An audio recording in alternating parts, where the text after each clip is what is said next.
sent to the forbidden forest. The villagers said no one ever returned from the forbidden forest after midnight. But that night, a young girl named Amara walked into it alone, barefoot, trembling, carrying an empty clay pot. Behind her, her stepmother stood at the edge of the village, smiling coldly. "Bring me water," she had said, "or don't come back at all." As Amara stepped deeper into the darkness, the forest seemed to breathe. The wind whispered her name. The trees creaked like they were watching. And then she heard it.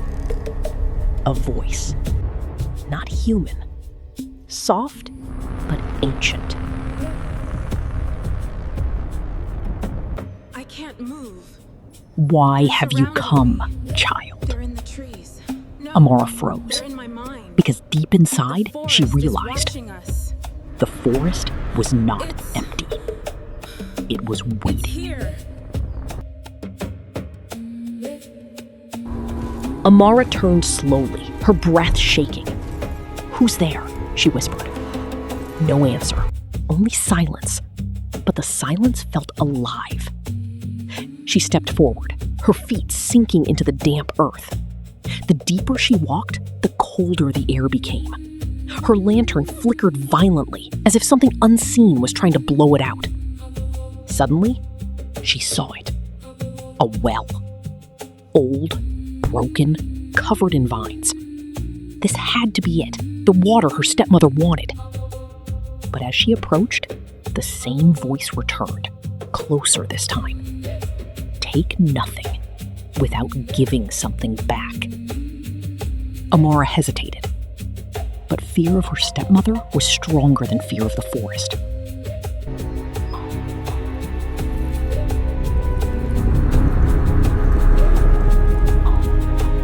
Amara knelt beside the well and lowered her clay pot. The rope creaked as it descended into darkness. Then, splash! Water. Relief washed over her face. But when she pulled the pot back up, the water inside wasn't clear. It shimmered like liquid shadow.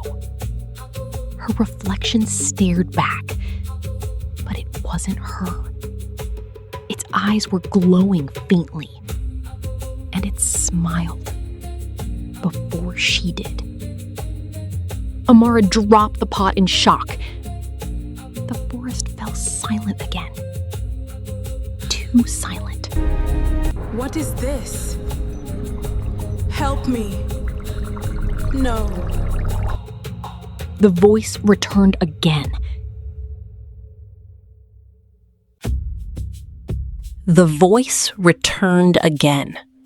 "You have taken from the well." Amara's heart pounded. "What do you want from me?" she cried. The wind circled her. Leaves lifted into the air. "Your truth." Suddenly, images flashed in her mind. Memories she tried to forget. Her real mother dying. Her stepmother watching without tears. Amara screamed. The forest was inside her now.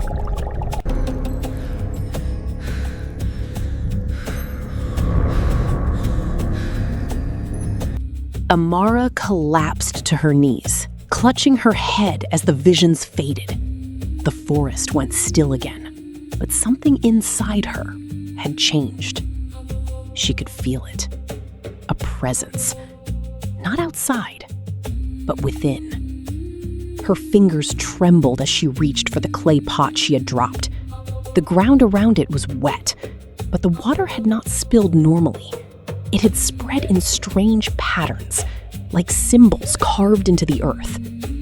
She didn't understand them, yet somehow they felt familiar. The voice returned, softer now.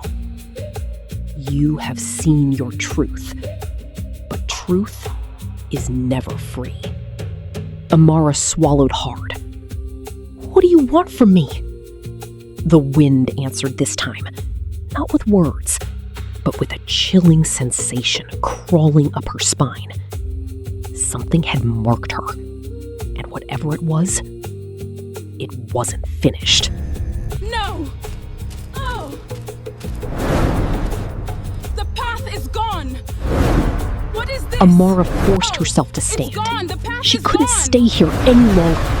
The What is this forest felt place? tighter Help! now, as if it were closing in around her. She picked up the clay pot again.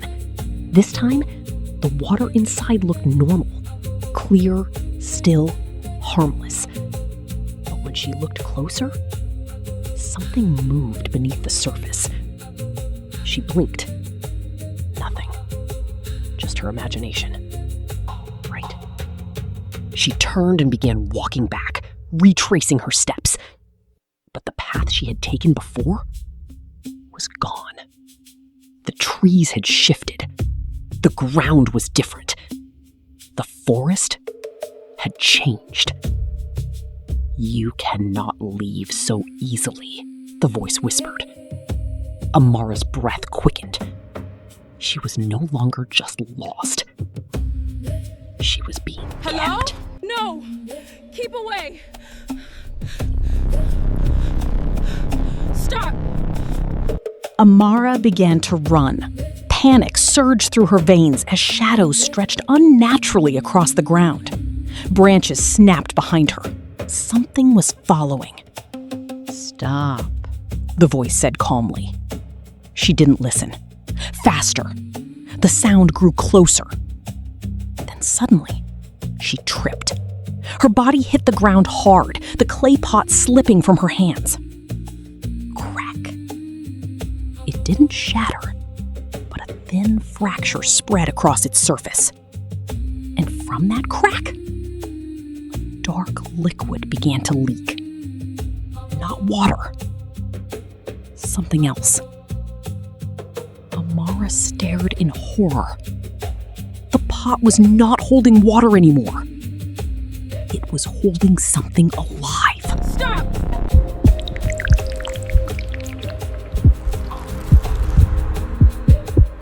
The dark liquid slithered across the ground like ink, but it moved with intention.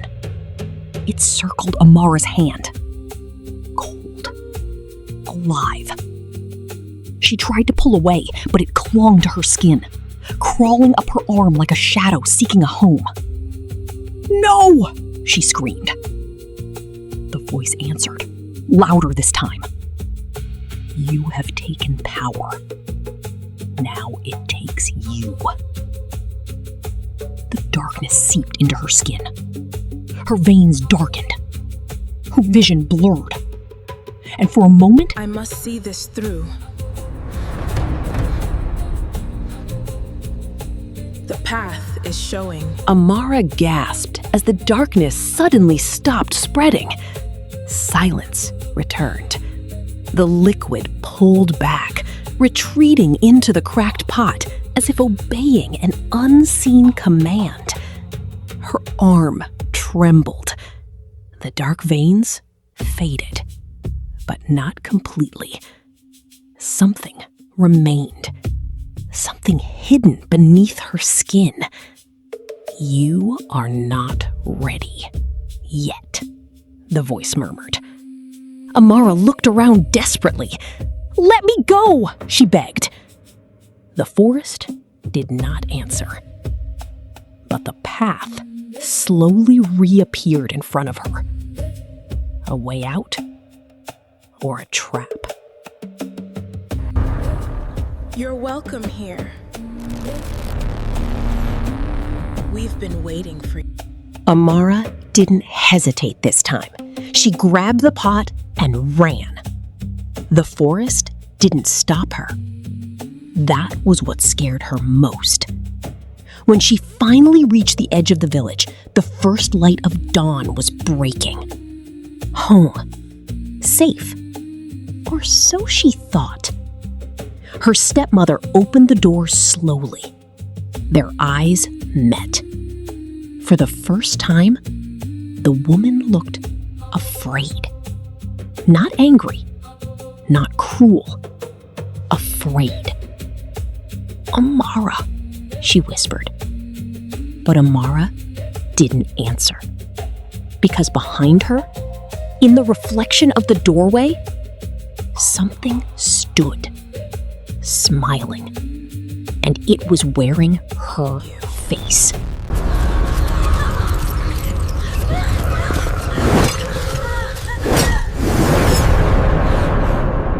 Amara stood frozen at the doorway, her breath shallow, that? her fingers tightening around the cracked clay pot.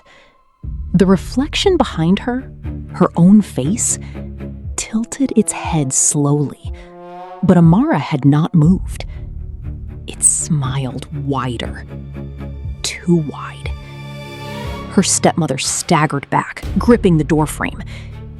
"You brought it back," she whispered, her voice shaking, not with anger, but fear. Amara's heart skipped. Brought what back? But deep inside, she already knew the answer. The reflection blinked, out of sync. And for a brief second, the thing behind her wasn't her anymore. Her stepmother grabbed her arm suddenly and pulled her inside, slamming the door shut. "Don't look at it," she hissed. Amara struggled. "What is happening?" The woman's hands trembled as she dragged Amara toward the fire pit in the center of the room. "Listen to me carefully," she said. "That forest, it doesn't just take lives. It sends things back." Amara's mind raced. "Then why did you send me there?" Silence. A heavy, unbearable silence. Then the stepmother spoke, her voice breaking. "Because I thought it would take you, not choose you." Amara pulled her arm away, eyes wide with disbelief. "You wanted me to die?" Her stepmother flinched, but didn't deny it. "I wanted it to end," she said quietly. "That thing has haunted our bloodline for generations." Amara froze. "Our bloodline?" The woman nodded slowly. "Your mother knew. She tried to protect you." Images flashed again. Her real mother, whispering warnings she never understood. "Then why didn't you tell me?" Amara demanded. "Because the moment you know, it begins to see you." A sudden knock echoed from outside. Both of them froze. Knock. Knock. Too slow. Too deliberate.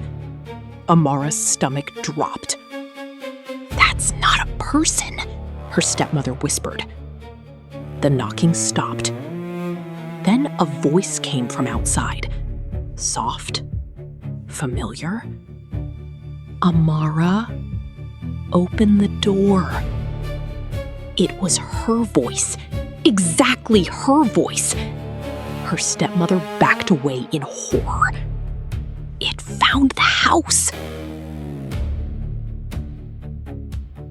The door creaked slightly as something pressed against it from the outside. Amara couldn't move. "Don't answer it," her stepmother whispered urgently. "If you let it in, it won't leave." The voice outside grew more desperate. "Please, it's me. I'm cold." Amara's heart twisted. What if it really was her? What if she was the one inside, and that was the real one outside? The thought sent a chill through her bones. "Which one am I?" she whispered to herself. Open. The knocking turned into scratching. Slow, patient, like claws against wood. Her stepmother grabbed a handful of ash from the fire and threw it toward the door. Symbols appeared as the ash touched the wood, glowing faintly. "For protection," she said. The scratching stopped instantly. Silence again. Then, laughter. Soft, mocking. It knew them now. I will not be Amara controlled. looked down at her arm, the faint, dark veins still visible beneath her skin. "Why didn't it take me fully?" she asked. Her stepmother hesitated. "Because you didn't give everything," she said. "What does that mean?" "It means part of you is still yours." Amara clenched her fist. Then maybe she still had a choice. No, please, A sudden scream echoed from outside. This time not from the creature, but from a villager. Amara rushed to the window. A man lay on the ground, trembling, his shadow moving independently of his body. The thing from the forest was no longer at the door. It had moved on. "It's hunting," her stepmother said grimly. "And it started with us." Amara turned back, determination slowly replacing fear. "Then we stop it." Her stepmother stared at her. "You don't understand. That thing cannot be stopped." Amara stepped closer. "Then why are you still trying to protect me?" Silence. A long, heavy silence. Then the woman whispered, "Because you might be the only one who can." The fire! The fire in the center of the room suddenly Something's happening. flared, violently. No! Both of them turned. Inside the flames, a shape formed. Tall, dark, watching. The same voice from the forest spoke again. "You cannot hide her from me." Amara's blood ran cold. It wasn't chasing her anymore. It was calling her back. And this time, it sounded angry. The fire suddenly died out, plunging the hut into absolute darkness. Only the glowing embers remained. And something else.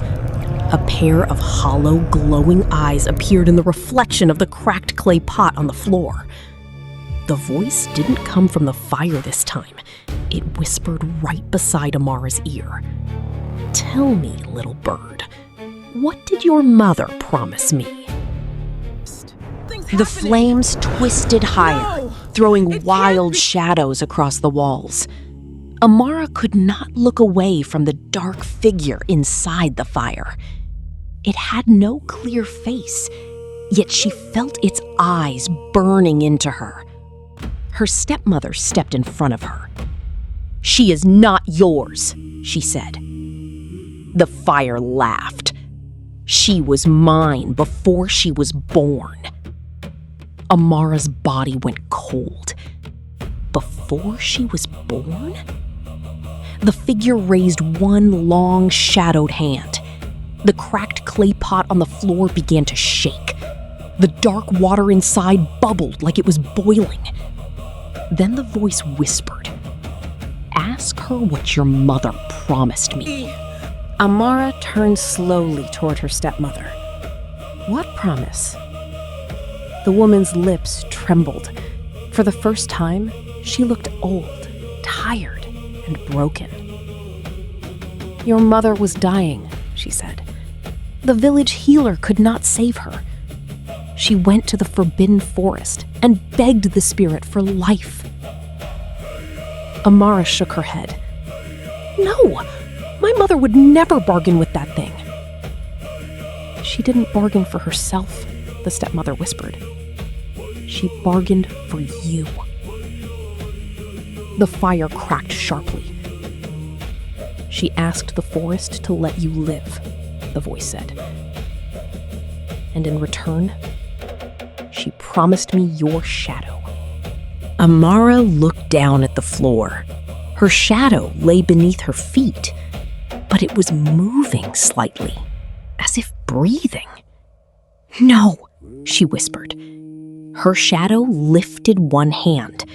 Amara did not. She stumbled backward, but the shadow stretched toward the fire. Her stepmother grabbed a knife and sliced her own palm. She pressed blood onto the ash symbols near the door.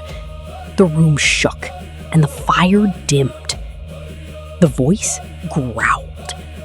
"You cannot delay the dead forever." Then the flames collapsed into smoke. But on the wall, Amara's shadow remained standing, even after she had fallen. By morning, the whole village knew something was wrong. The man Amara had seen outside was alive, but he could no longer speak. His shadow had vanished completely. The elders gathered near the great baobab tree. Some blamed Amara. Others blamed her stepmother. "She brought the forest curse into our homes," one elder said. Amara stood silent as everyone stared. Then a blind old woman stepped forward. She had white eyes and a necklace made of carved bones. "No," the old woman said. "The curse was already here. The girl only woke it up." The blind woman touched Amara's forehead. Instantly, Amara saw another vision. Years ago, villagers stood at the edge of the forbidden forest, offering drums, goats, gold, and prayers. But among them was her real mother, holding a newborn baby, Amara.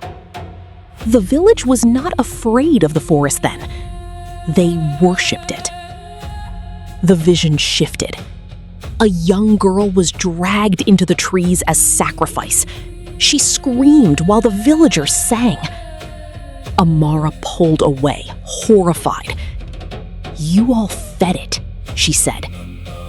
The elders lowered their eyes. The monster was not born in the forest. It was invited. Mercy. The village chief stepped forward angrily.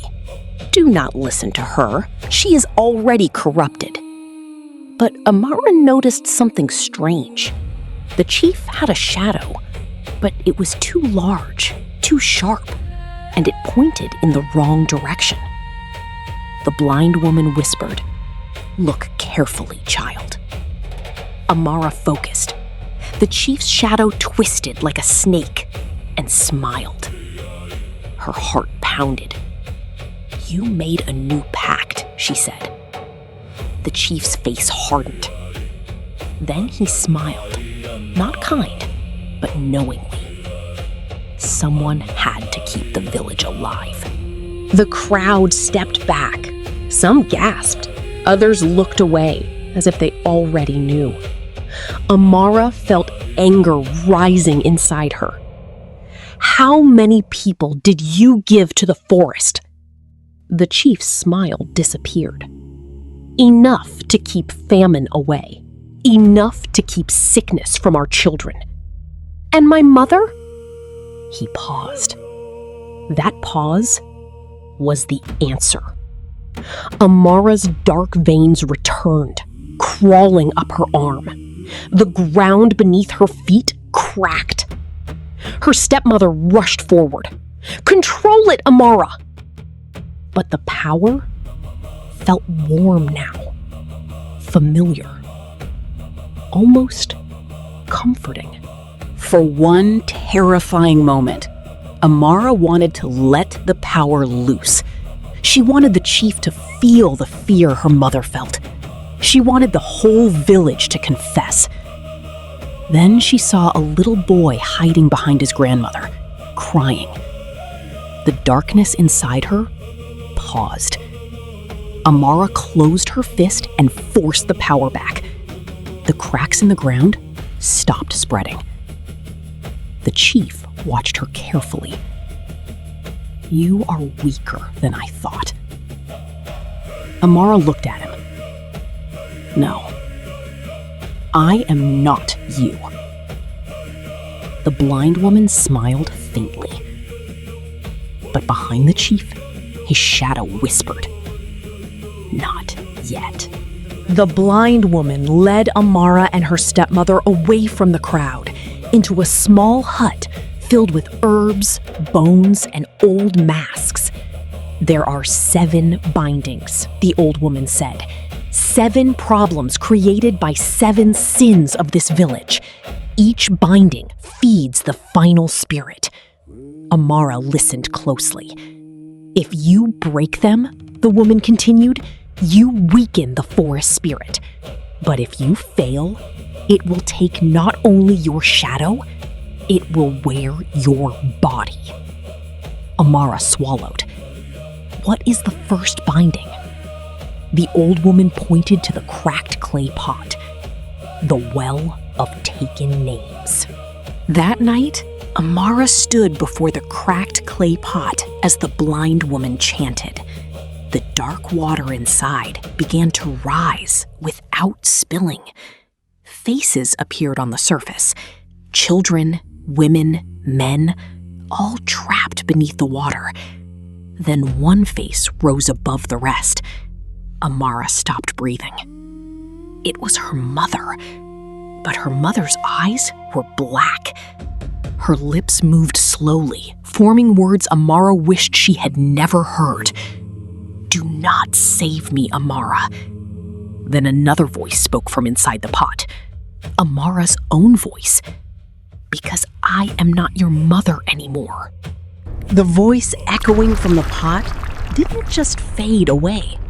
The No. dark water suddenly Help surged me. upward, shaping into a long, shadowy arm. Before Amara could pull back, cold, wet fingers clamped around her wrist. "You cannot leave us," the mother thing whispered, its grip tightening like ice. The blind woman slammed her staff onto the floor. "The first binding is awake!" she cried. "Pull away, child, or it will pull you in!" But Amara couldn't move. She was staring at her own wrist, where the dark veins were spreading faster than ever, crawling directly toward her heart. Will Amara fall into the well of taken names? What happens if the dark veins reach her heart? The terrifying journey continues in episode 4, The Well That Remembers. If you are hooked on this story, smash that like button, subscribe to the channel, must help and us. tell me in the comments, Watch part would you 4. try to save your mother? The hut fell silent after the voice faded. Amara stood frozen, staring into the clay pot as the surface of the dark water slowly calmed. The faces beneath it did not disappear. They simply sank, watching her from below. Her stepmother placed a trembling hand on her shoulder. "That was not your mother," she said quickly. But Amara didn't respond, because something inside her recognized that voice. The blind woman spoke softly from behind them. "The well does not lie. It shows what was taken and what remains trapped." Amara's throat tightened. "Then she's still alive?" The old woman paused. "Alive is not the right word." The blind woman circled the pot slowly, chanting under her breath. The water began to ripple again, this time forming symbols Amara had seen in the forest. "These are names," the old woman explained. "Every soul taken by the well leaves its mark." Amara leaned closer. The symbols shifted, rearranging themselves. Then, suddenly, they formed letters she could understand. A name appeared clearly. Lena. Amara's breath caught. "That's my My mother's name. The water trembled violently, and from deep within, something began to rise. You! I remember you, my child. A pale hand pushed through the surface of the water. Amara screamed and stumbled back. The hand clawed at the edge of the pot, followed by a face. Her mother's face, distorted and dripping with darkness. "Help me," it whispered. Amara's instincts screamed at her to run, but her heart pulled her forward. "Wait!" her stepmother shouted. "It's a trap!" The blind woman raised her staff. "You must not touch it unless you are ready to give something in return." Amara hesitated. "What do I have to give?" The creature smiled slowly. "Your name." Amara, I never meant to hurt you. Mom? The room grew colder. Amara felt her identity tightening around her chest, like something invisible was already trying to pull it away. "What happens if I give it my name?" she asked. The blind woman answered grimly. "You will forget who you are, and it will remember how to become you." Amara looked at the creature wearing her mother's face. Its eyes softened. "Amara, please, I'm still here."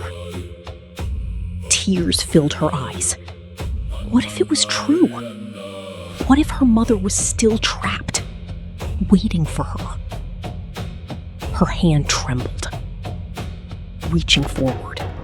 Just before her fingers touched the creature, her stepmother slapped her hand away. Run! "Don't!" Amara turned sharply, anger flaring. "You don't understand! That's my mother!" The stepmother's voice broke. "And you are my daughter!" The words hung in the air. Amara froze. Her stepmother had never called her that before. Not once. The creature hissed angrily, its face twisting. "Lies! She never loved you!" Amara's heart cracked between two truths. The blind woman stepped forward and struck the pot with her staff. The creature screamed as it was pulled back into the water violently. The surface sealed shut. Silence returned. Amara collapsed to her knees, shaking. "You almost gave it everything," the old woman said. Amara whispered, "But what if that was really her?" The blind woman closed her eyes. "Then saving her will cost far more than your name." Outside, the wind howled through the village. Shadows flickered unnaturally along the walls. The blind woman turned to Amara. "The first binding feeds on forgotten names. If we break it, the spirits trapped in the well will weaken the forest's hold." "How do we break it?" Amara asked. "By remembering every name it has stolen and calling them back." Amara looked at the pot. Hundreds, maybe thousands of souls. "How can I remember all of them?" The old woman smiled faintly. "You don't. The well will make you." No, That please. night, Stop Amara the sat pain. before the My pot head. again. Get out. The Make room it was stop. dark, No. except for a small flame. The blind woman began chanting. The water rose slowly, then suddenly exploded into motion. Voices flooded Amara's mind. Names, hundreds of names. She screamed, clutching her head as memories that were not hers poured in. Faces, lives, deaths. She was drowning in them. And somewhere among them, her own voice whispered again. Amara's shadow on the wall began to stretch. No! growing taller, sharper. It separated slightly from her body. Her stepmother gasped. "It's taking her!" The blind woman shouted, "Say the names! Don't stop!" Amara forced her voice out through the pain. One name, then another. Each name echoed like thunder. The pot cracked further. The binding was weakening, but so was she. With one final scream, Amara shouted a name louder than the rest. "Lena!" The pot shattered. A burst of dark light exploded outward. The room fell silent. For a moment, everything stopped. Then Amara looked down. There was no shadow beneath her feet. And from behind her, a voice spoke softly. "Now, I am free." Amara broke the first binding, but at a terrible cost. She just released her own dark shadow, and it is out for blood. What will her terrifying doppelganger do to the village? The true dark phase begins in episode 5, The Shadow Without a Body. If you're loving this horror series, hit that like, subscribe, and tell me in the comments, what would you do if your own shadow suddenly came alive and stood behind you? The ground trembled beneath them. From the edge of the forest, a massive shadow rose, taller than the trees themselves. The final spirit, awakening. Its voice echoed across the village. "The chains are breaking." Amara's heart pounded. 5 bindings remained, but the final problem had already begun. The shadow beside her whispered, "You cannot stop it.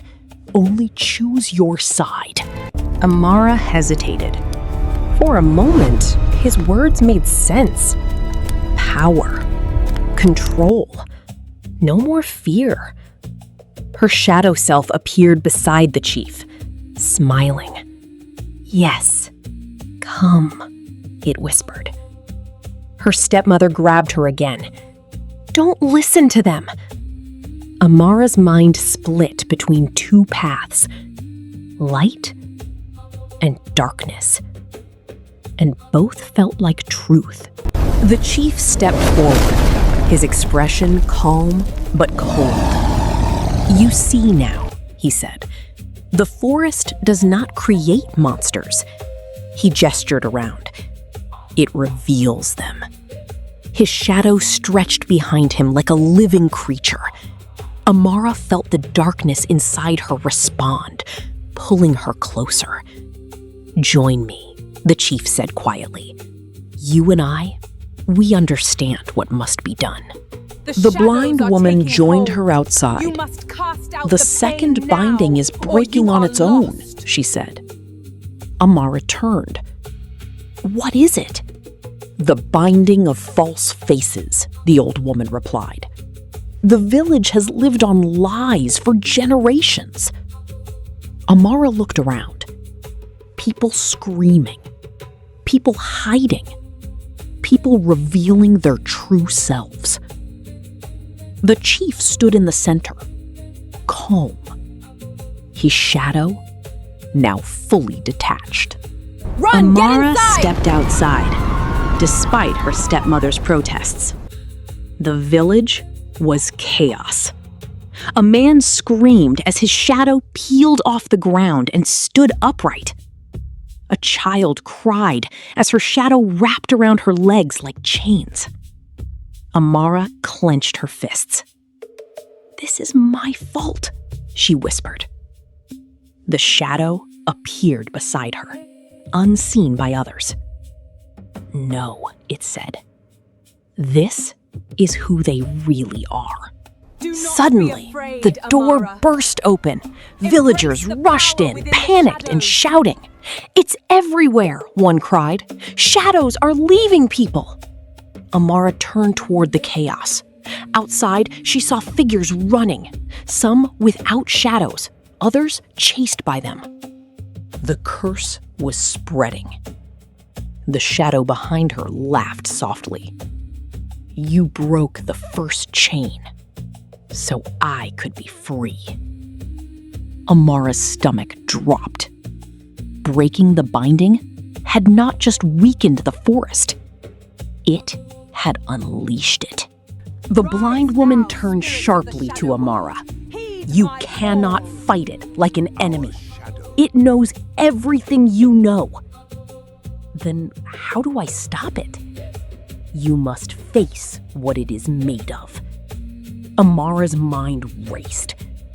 Fear, pain, anger, all the things she had buried. The shadow smiled wider. Yes, remember me. It stepped closer to the edge of the ash barrier. I am everything you tried to forget. The shadow suddenly lunged forward. The blind woman struck the ground with her staff, and a ring of ash burst into light, forcing it back. The shadow hissed, angry but amused. You think you can stop me? It said. Amara's heart pounded. Why are you doing this? She asked. The shadow looked at her, almost gently. Because I am you, it said. And you are the part that was left behind. Don't listen The to shadow her, Amara. stepped forward. Please stay here. Amara instinctively stepped back. We belong together. It mimicked her perfectly. Every movement, every breath. Then it smiled. I remember everything now, it said in her voice. Her stepmother grabbed Amara's arm. Don't let it touch you. The shadow tilted its head. Why not? It stretched its hand out slowly. If I touch her, I become whole. The hut was still, but the air felt wrong, too empty, as if something essential had been torn out of the world. Amara stood frozen, staring at the ground beneath her feet. Nothing. No shadow. Her chest tightened as she turned slowly. Behind her, a shape stood near the wall. Tall, thin, made of darkness. It moved like liquid, slowly forming into something familiar. Her face, but not her eyes. The blind woman whispered, "You freed it before you were ready." The first confession came from an elder woman. I knew the sacrifices never stopped, she cried. I said nothing because my sons were spared. Her shadow screamed and dissolved into smoke. Then another man shouted, I blamed the forest for my brother's death, but I was the one who left him there. One by one, the villagers confessed. Lies cracked open like old bones. The shadows weakened, but the chief only laughed. Confession does not erase blood, he said. Amara looked at him coldly. No, she answered, but it stops blood from becoming a throne. The chief's face darkened. You still choose weakness. Amara turned to him. No, I choose not to become you. His shadow roared and stretched across the ground, swallowing the light around them. The villagers backed away in fear. The blind woman shouted from behind Amara. The second binding is fully exposed now. False faces feed on hidden guilt. Make them confess. Amara understood. This binding could not be broken by force. It needed truth. She turned to the village and shouted, If you want your shadows back, speak the truth you buried. No one answered. Then, The shadows began dragging them toward the forest. Let her suffer, the shadow self whispered. Her mother watched you suffer. Amara's eyes filled with tears, but her face hardened. The child gasped weakly. Then, Amara heard her real mother's voice in her memory. Pain passed to another does not become justice. It only becomes another curse. Amara screamed and forced the darkness open. The shadow around the child shattered like black glass. The little girl breathed again. The mother sobbed, whispering, "Thank you." Amara looked down at her. "I am not saving you," she said. "I am saving who she can still become." A woman suddenly fell at Amara's feet, clutching a little girl in her arms. "Please," the woman begged, "help my daughter. Her shadow is choking her." The child's shadow had wrapped around her neck like a dark rope. The little girl's eyes were wide with terror. Amara raised her hand, and the darkness inside her responded instantly. The shadow around the child loosened. The mother cried with relief. Then, Amara saw the woman's face clearly. She was one of the women who had laughed when Amara was beaten by her stepmother years ago. Amara's hand froze. The child began choking again. The chief walked toward her through the panic, untouched by the madness around him. His detached shadow moved behind him like a loyal beast. "You see the truth now," he said. "These people only love goodness when it protects them. The moment goodness demands courage, they abandon it." Amara said nothing. The chief pointed toward a group of elders hiding behind the baobab tree. "They offered children to the forest. They lied to you. They lied to your mother. Why should you save them?" Amara's dark veins returned. Her shadow self leaned closer. "He is not wrong," it whispered.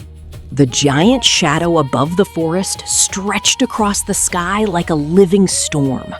The villagers screamed and ran, but there was nowhere safe to hide. Every wall, every tree, every flame now carried a moving shadow that did not obey the light. Amara stood in the middle of the chaos, unable to breathe. The chief's words still echoed in her head.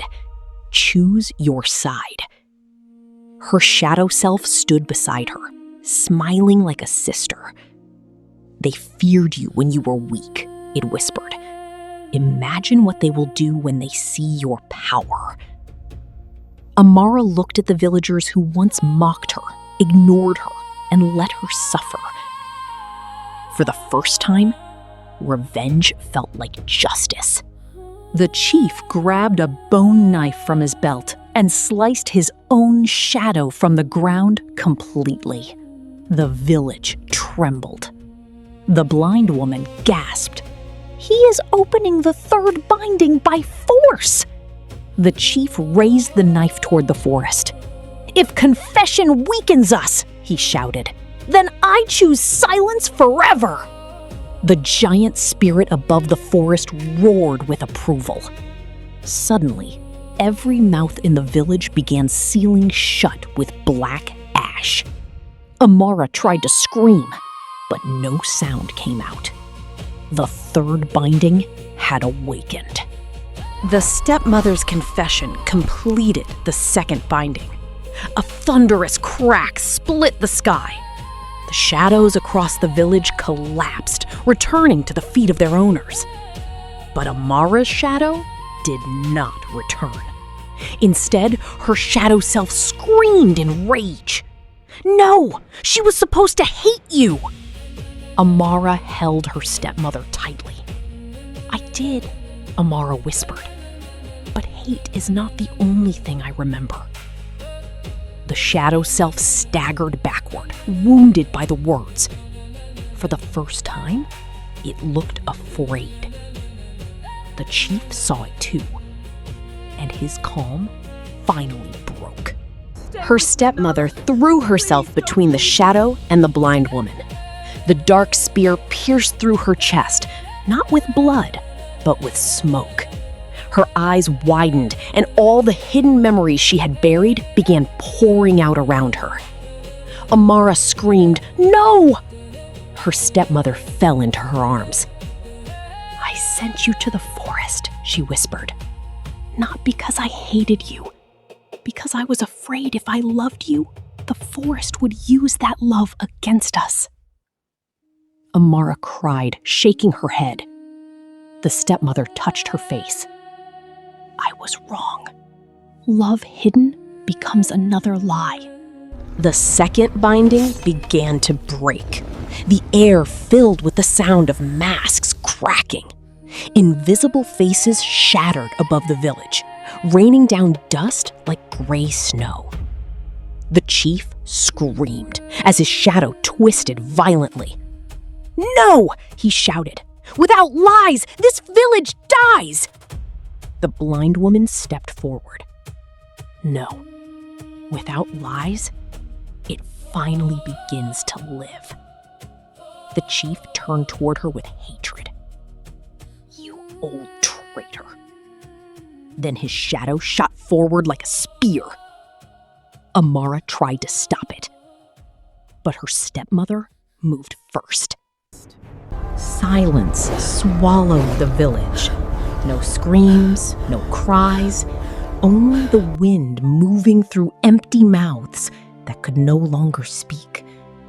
Amara clutched her throat, panic flooding her veins. She tried again. Nothing. Her voice was gone. The blind woman forced the words out with effort. The third binding steals voices to bury truth forever. The chief stood tall, satisfied. "Now," he said, "no one can confess. No one can challenge what must be done." Amara's shadow self stepped closer, whispering into her ear. "Without a voice, you cannot save anyone." But deep inside, something stirred. A voice that did not need words. Amara looked toward the forest one last time. It was still there. Dark, deep, unknown, but no longer hungry. She turned away because she understood now. The real darkness was never in the forest. It was in the silence, and the lies, and the fear we refuse to face. Dawn broke over the village. The shadows returned to their rightful places. The people stood, different now. Not perfect, but honest. Amara stood beneath the baobab tree. Her stepmother, weak but alive, stood beside her. "You broke the curse," she said softly. Amara shook her head. "No, we did." The chief fell to his knees as his shadow dissolved completely. "All I did was to protect them," he said weakly. Amara walked toward him. "No," she said. "You protected fear, not people." The forest grew quiet. For the first time, it was no longer watching. The third binding shattered. Voices returned to the village, first as whispers, then cries, then truth. The giant spirit began to collapse. Without silence, it could not hide. Without lies, it could not grow. Without fear, it could not rule. The remaining bindings cracked one by one. Not by force, but by truth. A shockwave exploded outward. The sky cracked. The giant spirit roared, but this time, not in power, in resistance. Amara stood at the center, her body glowing with both shadow and light. The villagers fell to their knees. The chief staggered back. "What have you done?" he whispered. Amara finally spoke, her voice restored. "I chose." The shadow began to tremble. Its form cracked, not from force, but from understanding. "I was your pain," it said. "I was your anger." Amara nodded. "And you are also my strength." The shadow reached toward her slowly. This time, she did not pull away. Their hands touched. Light and darkness collided, then merged. Amara stepped between them. She placed one hand over her heart and one toward her shadow. Memory surged. Pain. Love. Loss. Hope. She did not push the darkness away. She did not surrender to it either. Instead, she accepted it. Her shadow self froze. "Why are you not fighting me?" it whispered. Amara's silent voice answered, "Because you are me." The giant spirit descended from the sky, its form now clearer, made of countless shadows woven together. "This ends now," it said. Amara stepped forward. Her shadow self stood between them. "She belongs to me," it said. "She is already broken." The spirit paused. "No," it replied. "She is unfinished." Amara felt both forces pulling her apart, light and darkness, both claiming her. Amara closed her eyes. If she could not speak, she would remember. Faces flooded her mind again, those trapped in the well, those who confessed, those who suffered in silence. She reached out, not with her voice, but with her will. The ground beneath her pulsed. The shadows trembled. The blind woman whispered. She is learning. The voice of the spirit itself. Amara opened her eyes, and for the first time, the shadows listened.